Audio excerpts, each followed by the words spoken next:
অযোধ্যা পাহাড় হলো ভারতের পশ্চিমবঙ্গ রাজ্যের পুরুলিয়া জেলায় অবস্থিত একটি পাহাড়। এটি দলমা পাহাড়ের একটি অংশ এবং পূর্বঘাট পর্বতমালার একটি সম্প্রসারিত অংশ। আমরা একটা বাস দিয়ে গোটা 10-12 জন গেছিলাম। আমরা পলাশবাড়ি এই নেচার স্ক্রিপ্ট এই রিসোর্টে, যেটা গোজাবুরু হিলের একদম নিচে অবস্থিত। গোজাবুরু হিল হচ্ছে অযোধ্যা পাহাড়ের হাইয়েস্ট পিক। অযোধ্যা পাহাড়ের উচ্চতম শৃঙ্গটি হলো চেমটোবুরু।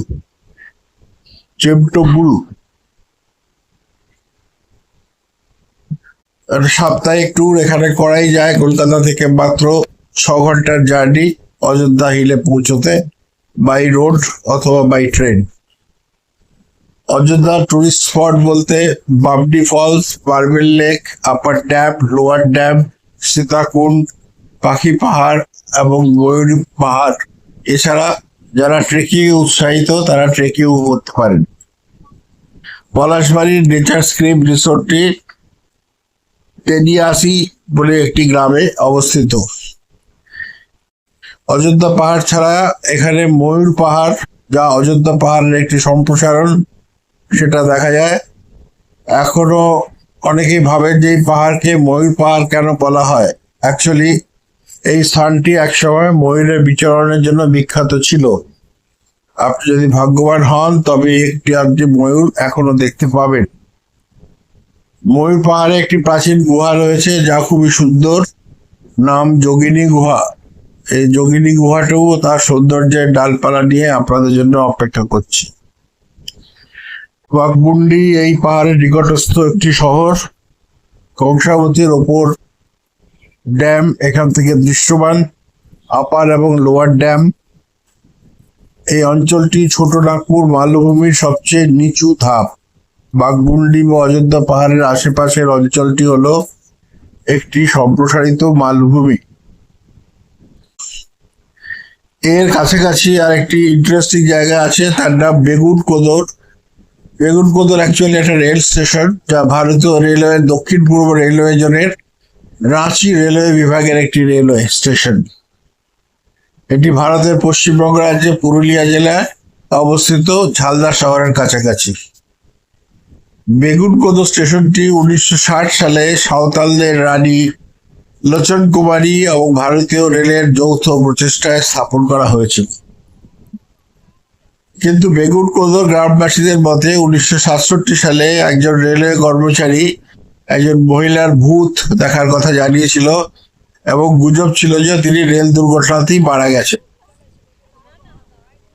পরে সে বিষয়টি লোকজনকে বললেও সকলে তা উপেক্ষা করে, কিন্তু ঘটনার আপাত দৃষ্টিতে প্রথম হাতে বিবরণ প্রকাশিত হয়েছিল সেই সময় আসলে কি ঘটেছিল সেই বিবরণ সহ।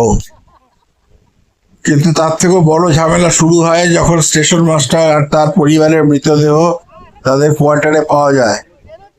কথিত অলৌকিক ঘটনার কারণে ট্রেনগুলি এখানে থামানো বন্ধ করে দেওয়ায় স্টেশনটি আস্তে আস্তে বন্ধ হয়ে যায়। 1990-এর দশকের শেষের দিকে গ্রামবাসীরা একটি কমিটি গঠন করে এবং পুনরায় স্টেশনটি চালু করতে বলে, কিন্তু কোনো লাভ হয় না। 2007 সালে আবার স্থানীয় গ্রামবাসীরা তখনকার রেলমন্ত্রী শ্রীমতী মমতা বন্দ্যোপাধ্যায় এবং সিপিএম এর নেতা বাসুদেব আচারিয়া, যিনি আসলে পুরুলিয়ারই বাসিন্দা, তাদের কাছে সংসদীয় স্থায়ী কমিটির সদস্যের কাছে চিঠি লিখেছিলেন, কিন্তু ভুতুরে ট্যাগ এখনো রয়ে গেছে। আমরা এই স্টেশনটি দর্শন করেছি এবং ওখানে অনেক ছবি টবি তুলেছি, কিন্তু দিনের বেলাতেই। যদিও 10টি ট্রেন এখানে এখনো নিয়মিত থামে, তবে যাত্রীরা সূর্যাস্তের পর আর স্টেশন ব্যবহার করে না। ট্রেনের সময়ের কিছু আগে গ্রামের লোক এসে টিকিট বিক্রি করে গ্রামে ফিরে যায়। থার্ড পার্টি কন্ট্রাক্টে কোনোভাবে স্টেশনটি বর্তমানে চালু রাখা আছে। মনে করা হয় যে সপ্তাহে 2 বার একটি মেয়ে মারা যাওয়ার দিনে ট্রেনের সাথে সাথে দৌড়তে থাকে। বর্তমানে বেগুনকোদর রেল স্টেশনটিকে কিছু লোকের দ্বারা দর্শনার্থীদের আকৃষ্ট করার জন্য একটি ভূতের পর্যটন স্পট হিসাবে চিহ্নিত করা হচ্ছে। আসুন ঘুরে আসুন পুরুলিয়া, অযোধ্যা পাহাড়, ময়ূর পাহাড়, বেগুনপোদর, আপার ড্যাম, লোয়ার ড্যাম, সত্যি খুব ভালো লাগবে। যাওয়ার পথে অনেক জঙ্গল পেরোতে হবে, যা বড় বড় গাছ, পলাশ আর ইউক্যালিপটাস, শাল, সেগুন, এই দিয়ে ছায়াময় পথ, সেই পথ পেরিয়ে আপনাদের যেতে হবে। হাতে সময় নিয়ে বেরোবেন, তবে রাস্তা খুব ভালো। 3-4 দিনের জন্য থাকা খুবই ভালো ব্যবস্থা পলাশবাড়ি রিসোর্টে।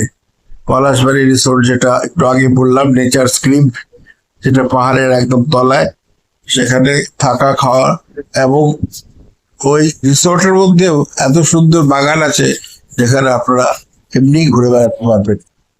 নমস্কার।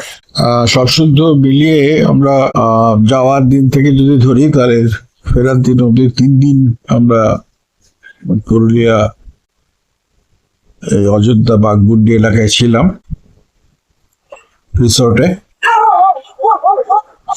এখানে আরো একটা ইন্টারেস্টিং ব্যাপার ছিল, সেটা হচ্ছে যে যেহেতু এটা ছোটনাগপুর মালভূমির লোয়েস্ট পার্ট, এবং আমাদের ভূতাত্ত্বিকের দৃষ্টিতে দেখলে এটা চুংমুং বেল্টের কাছাকাছি, তো এখানকার যে পাথর সে সংরচনা এবং তাদের যে স্ট্রাকচার, সেগুলি এই লেক এবং পাহাড়ের মাঝখানে জলাশয় থাকার দরুন যে কাটিংস, রক কাটিংস গুলো পাওয়া যাচ্ছিল, সেগুলি অত্যন্ত সুন্দরভাবে দৃশ্যমান ছিল, যাদের আমরা আউটক্রপ বলি আমাদের ভাষায়।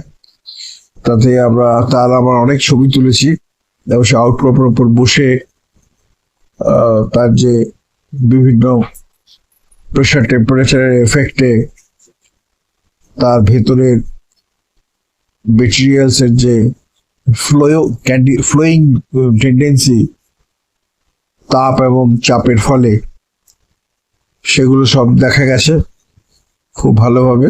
এটা একটা আমার দৃষ্টিতে, মানে যেহেতু আমি জিওলজি নিয়ে পড়াশোনা করেছি, তা আমার খুব ভালো লেগেছে। আমি পরে আমার স্যার ধ্রুব মুখার্জির সাথে, ডক্টর ধ্রুব মুখার্জির সাথেও এই নিয়ে ডিসকাশন করেছিলাম। তো this is obviously not very interesting for others.